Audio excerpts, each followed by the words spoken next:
je me présente, Nathalie de Marsulis-Varin, je suis la présidente directrice générale du Cyrano.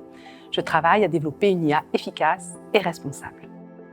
Donc, ton ballet préféré, c'était le Lac des Cygnes, ou ça l'est encore? Ça l'est toujours. Ton ballet préféré, c'est le Lac des Cygnes, et en mathématiques, il existe une théorie du cygne noir. Est-ce que tu peux nous expliquer qu'est-ce que c'est? Alors, si vous connaissez le Lac des Cygnes, toutes les jeunes filles ont toujours rêvé d'interpréter Odette, là, le cygne blanc. Il y a plein de cygnes blancs dans le Lac des Cygnes, mais il y a un cygne noir qui apparaît, qui va complètement transformer l'histoire. En mathématiques, en fait, on nous a toujours expliqué qu'en fait, souvent, quand on a l'impression qu'il n'y a que des signes blancs, parce qu'on n'a vu que des signes blancs, je ne sais pas si tu as déjà vu un signe noir, mais c'est très rare. D'accord ? Donc, on va dire tous les signes sont blancs. Et donc, en fait, on va introduire des biais dans nos raisonnements. Donc, en fait, la théorie du signe noir, c'est pour dire dans un premier temps, attention, c'est pas parce que vous voyez que des signes blancs que tous les signes sont blancs. Puis après, on est allé beaucoup plus loin, comme c'est très rare d'avoir des signes noirs, on nous a dit, finalement, quand il y a un signe noir qui apparaît, c'est peut-être que c'est imprévisible, parce que dans le ballet, c'est ce qui se passe aussi. C'est imprévisible, on ne sait pas pourquoi il apparaît, puis ça peut avoir des catastrophes majeures. Donc en fait, l'idée, c'est d'essayer de dire attention, mais il peut y arriver des événements imprévisibles qui peuvent avoir des conséquences catastrophiques. Quelle a été ta première exposition dans l'univers des STEM? Dès toute petite, en fait. Je disais tout à l'heure, on parlait de la danse. J'adore la danse. C'est très cartésien. Il faut compter les temps quand on danse, quand on fait du ballet. Et donc, j'ai tout de suite été attirée par les mathématiques.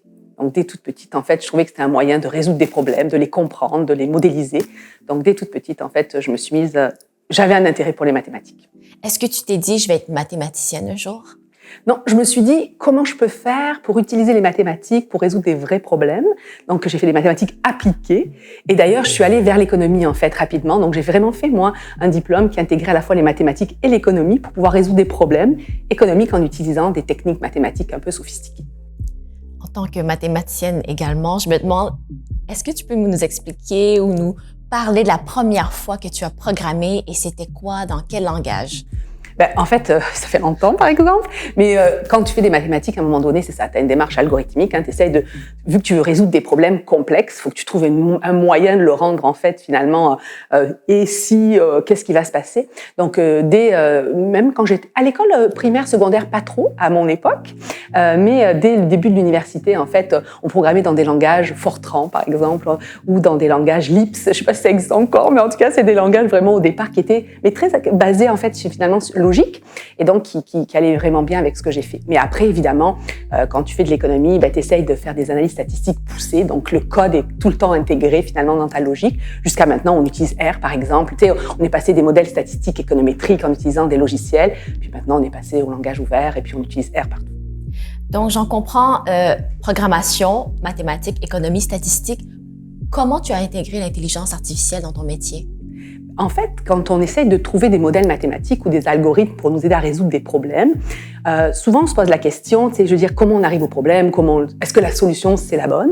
Et je me suis rendu compte rapidement que on pouvait introduire des biais en fait dans les algorithmes qui sont un peu les biais humains qu'on a. Par exemple, pour faire un modèle de prédiction, par exemple, même en économie, tu vas utiliser des données passées. Donc tu regardes les données qui existent. Puis avec le temps, avec la capacité de calcul qu'on a maintenant, on peut utiliser des grandes bases de données. Mais dans certains cas, ces bases de données, elles ont été structurées par des individus et il se peut qu'à travers le temps, en fait, on ait des biais dans ces bases de données. Je donne un exemple. Si on veut prédire, par exemple, la probabilité qu'une personne qui a été arrêtée, on veut la libérer, elle va récidiver. Donc on se dit, il me dit, je vais pas le faire à nouveau. On veut le faire sortir. Puis on s'est rendu compte qu'il y a des juges aux États-Unis qui en fait finalement avaient décidé de ne pas faire sortir un certain nombre de personnes et d'en faire sortir un certain nombre. Puis quand on regarde, on voit que c'est bizarre là. Il y a un type de population qui était toujours refusée pour par exemple une libération avant la date limite. Et en fait, on s'est rendu compte que parce que les algorithmes qu'ils utilisaient avaient été construits à partir de bases de données où, selon certains types de localisation géographique, il y avait certains types de populations qui étaient là. Et c'est comme ça qu'on s'est rendu compte qu'il faut faire très attention. Il faut regarder évidemment les jeux de données avec lesquels on va utiliser le programme. Parce que le programme, il va faire ce que tu lui demandes, mais tu vas l'entraîner sur des données. Donc, il faut faire très attention justement à cet aspect-là. Est-ce que c'est pourquoi tu as participé à la Déclaration de Montréal pour un développement responsable de l'IA? En fait, ça en fait partie dans le sens où, pour moi, les biais, je veux dire, quand je dis je fais économie mathématique, ma spécialité, c'est la théorie de la décision, dans l'incertitude. Donc, tu prends des décisions quand tu sais pas trop ce qui va arriver. Et je me suis rendu compte que parfois, on avait des biais. En fait, des biais dans notre décision qu'on retransmettait dans les algorithmes. Et donc, en fait, je pense qu'il est important de savoir, pour ceux qui développent les algorithmes ou ceux qui les utilisent, qu'on peut introduire ces biais dans les algorithmes. Comme des biais humains, on les a juste reproduits parce qu'on a codé de cette façon-là. Et donc, j'ai trouvé important, à un moment donné, qu'on sensibilise, qu'on informe, voire qu'on forme les personnes qui vont soit utiliser ou développer les algorithmes. Donc, ces biais cognitifs, ces biais inconscients, comment tu fais pour les reconnaître? En fait, c'est quand écoute, la théorie est très vaste là, mais je veux dire, on va le savoir. C'est-à-dire, tu vas souvent, par exemple, prendre une décision où tu as l'impression que tu t'es plus confortable avec ta décision, tu connais mieux les choses. Tu vas sous-estimer, par exemple, certains types d'événements. Tu as peur, donc tu préfères dire non, ça va pas arriver. Je veux dire, ou au contraire, c'est très proche de 1, tu dis oh, oui, ça va arriver avec certitude. Donc, en fait, le comportement humain, tu modifies finalement ton comportement en fonction de ton ensemble d'informations. Ou si toi, tu me donnes une information, tu me dis je connais quelqu'un qui a été malade et tout ça, tu dis il a mon âge, il a la même façon de vivre que moi, puis il a attrapé la Covid. Puis là, du coup, tu te dis moi j'avais l'impression que je pouvais pas l'attraper, mais finalement avec toute cette information, je modifie mon comportement. Donc tu vas peut-être me biaiser parce que peut-être il y a qu'une personne de ce profil-là qui l'a attrapé, mais tu viens juste de changer en fait ma perception de la situation. Comment on fait pour avoir des algorithmes plus responsables? L'idée, en fait, je pense, c'est déjà d'être conscient qu'il y a ces enjeux-là. Mais comme on le faisait avant, quand on doit prendre des décisions, je veux dire, on doit sélectionner des CV, d'accord? J'engage quelqu'un, je veux sélectionner des CV. Qu'est-ce que je vais regarder? Il a fait la même chose que moi, il a fait mathématiques. Je me dis, celui-là, il est sérieux, là, mais en réalité, il y a peut-être d'autres gens qui ont d'autres profils différents. Mais ton bien inconscient humain, tu vas regarder l'école qu'il a fait. Tu connais cette école. Celle-là, je la connais pas. Donc, l'idée, ça va être de faire en sorte que, justement, l'algorithme, par exemple, t'aide à sélectionner des CV, surtout quand on a des milliers qui t'arrivent, mais sur une base beaucoup plus objective, en fait. Donc, on va faire en sorte de regarder, de peut-être mettre des pondérations dans les choix ou dans les objectifs pour sélectionner la personne, mais on se dit qu'en le faisant avec un algorithme, on va pouvoir un petit peu plus encadrer, en fait, cette logique-là. Donc, l'idée, c'est d'avoir les principes un peu responsables de la déclaration morale, par exemple, qui sont pris en compte quand on le développe. Alors, on se pose des questions. Est-ce que ça pourrait amener ça? Est-ce que ça pourrait amener un biais? Et on essaye de faire en sorte, soit que les données qu'on rentre dans l'algorithme pour l'entraîner, on les a validées, soit à la sortie, on essaie de regarder si peut-être il peut y avoir une discrimination d'une certaine partie de la population par rapport à l'algorithme. Est-ce que tu peux m'expliquer ton rôle au Cyrano, à la Polytechnique et à l'Obvia? Donc c'est un mix, j'ai 3 chapeaux, tu l'as bien dit. Donc au Cyrano, en fait, l'objectif pour nous, c'est d'essayer de faire des recommandations politiques publiques au gouvernement. Donc on identifie à la fois, autour de l'intelligence artificielle en particulier, c'est quoi les opportunités qu'il peut y avoir à utiliser en fait dans le monde d'aujourd'hui ou de demain, l'intelligence artificielle, mais aussi les enjeux, comme on en parlait de l'éthique, on a parlé évidemment des enjeux qu'il peut y avoir ou des défis qu'il peut y avoir, et est-ce qu'il y aurait besoin, par exemple, que le gouvernement mette en place des politiques spécifiques. Donc l'idée, c'est qu'on amène ça, mais pour pouvoir faire ces recommandations, ça prend de la recherche, et donc à Polytechnique, avec mes collègues de Polytechnique, on essaie de regarder évidemment à la fois les opportunités, ce que ça peut amener, comme ça on a des données probantes qui nous montrent finalement les opportunités de ce secteur-là, et avec l'Obvia, on va regarder les impacts sociétaux.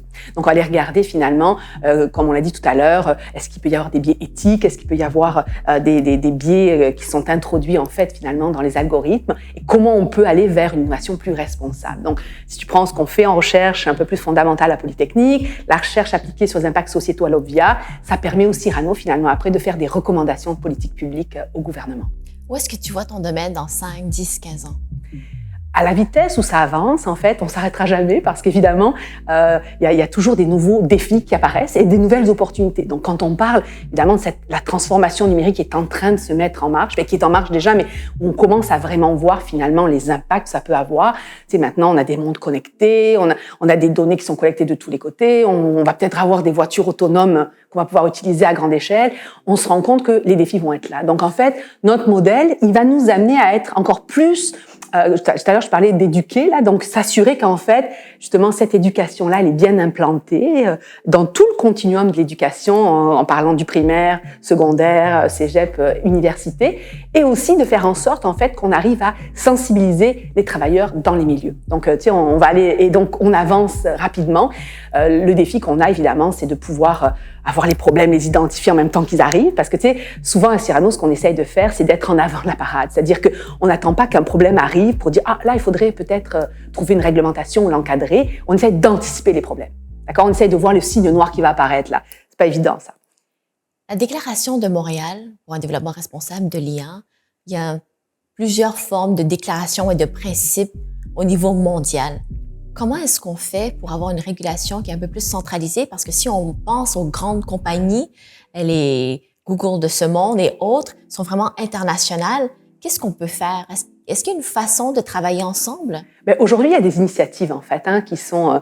Nous, on l'a fait pan-canadien, on va le faire aussi à travers les États dans les différents pays. L'objectif, c'est de s'entendre sur les principes communs, c'est-à-dire que même s'il y a différentes formes de déclaration ou d'encadrement éthique, les bases en fait qu'il faut respecter. Tu sais, tout à l'heure, je parlais, il ne faut pas discriminer, il ne faut pas que les personnes aient l'impression que leurs données en fait vont être transférées. Donc, on s'entend sur les grands principes éthiques. Et aujourd'hui, l'UNESCO, l'OCDE, il y a des grandes organisations comme ça internationales qui essayent de nous mettre finalement ensemble pour pouvoir identifier des grands principes et surtout faire en sorte que si on est mieux sensibilisé à ces enjeux-là, on va se poser des questions. Puis on va aller poser des questions à Google ou à Facebook ou à d'autres entreprises en leur disant est-ce que mes données aujourd'hui en fait ça part un petit peu où on laisse aller chacun. Des fois je me dis on a des enjeux à donner nos données sur des applications gouvernementales, mais en même temps on a toutes nos informations sur Facebook ou sur notre téléphone. Donc tu sais il y a cette information-là qui est importante.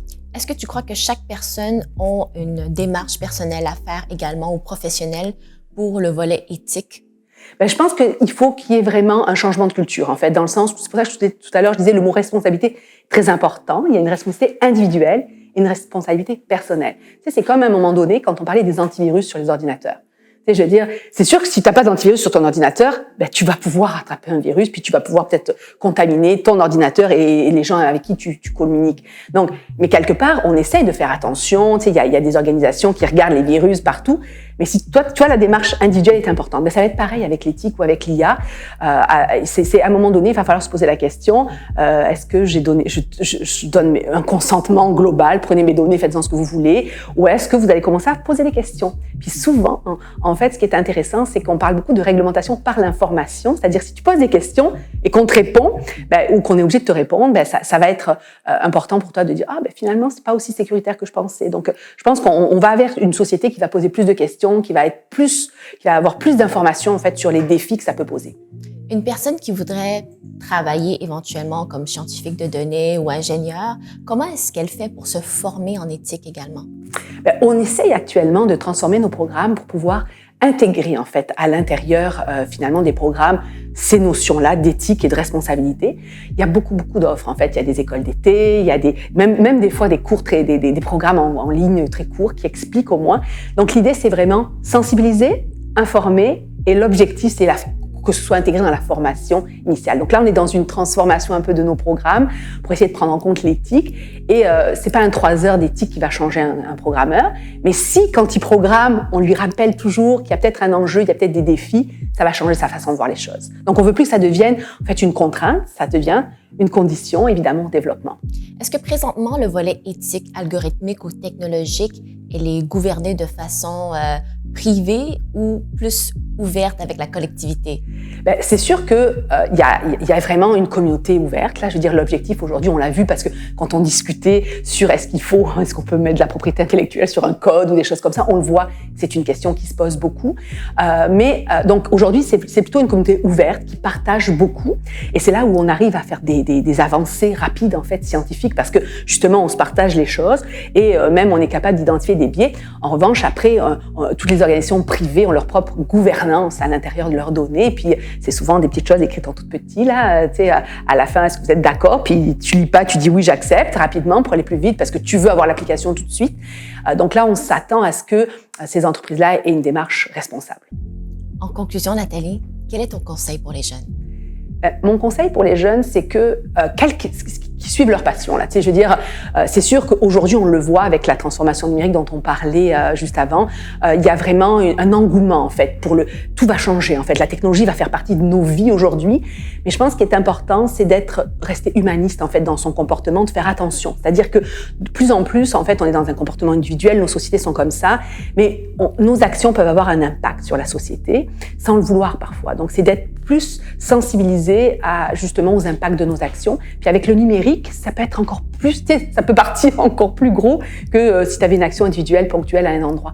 Donc je pense qu'il faut qu'ils sachent, qu'ils se posent toujours des questions, qu'ils se questionnent, qu'ils n'ont pas peur de poser les questions aussi aux autres en disant est-ce que vous êtes sûr que Ils vont vous répondre, puis là, ils vont devoir vous donner une réponse qui va vous satisfaire.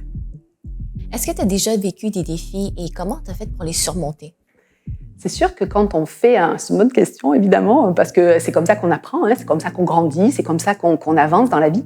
Mais quand j'ai fait mon doctorat, moi j'avais une spécialité, c'était gestion des risques. Puis quand je suis arrivée à Polytechnique, en fait, je me suis dit, ok, là, il y a des risques dans les technologies. Puis j'ai commencé à aller voir tous mes collègues en leur disant, oh, explique-moi ta technologie.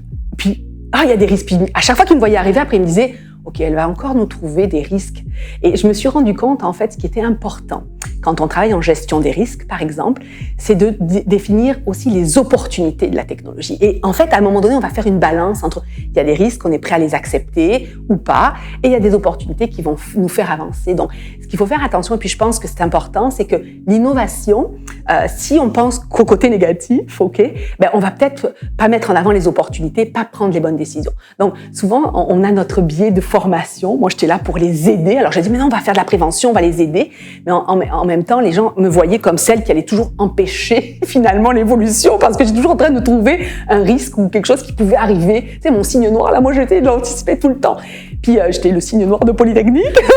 et finalement, à un moment donné, je me suis rendu compte que la façon de le dire, la façon de poser les questions, tu sais, ils ont besoin d'identifier les risques. Ils ont besoin d'identifier ce qui pourrait arriver parce que si on découvre tout à coup que ta technologie, elle a un effet négatif sur la santé ou sur l'environnement, c'est trop tard. Tu sais, je veux dire, donc, il faut se poser la question au départ, dans le choix des matériaux, dans le choix des algorithmes, dans tout ça.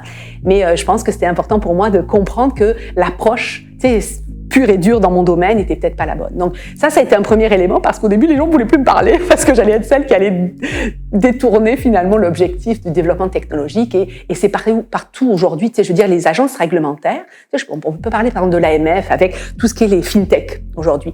Mais tu sais, on veut en même temps, on sait qu'on va pouvoir passer des heures de bourse en ligne, qu'on peut être son propre conseiller et tout ça, mais il y a un environnement réglementaire qu'il faut respecter, qu'il faut aider. Donc en tout cas, ça peut être intéressant de regarder ça. Nathalie, merci beaucoup pour ton partage. Mais ça me fait très plaisir d'être ici aujourd'hui. Si tu veux en savoir davantage, je t'invite à visionner les prochaines capsules et à consulter héros-de-chez-nous.org pour du contenu exclusif. C'était Pulse Techno IA, le métier du futur.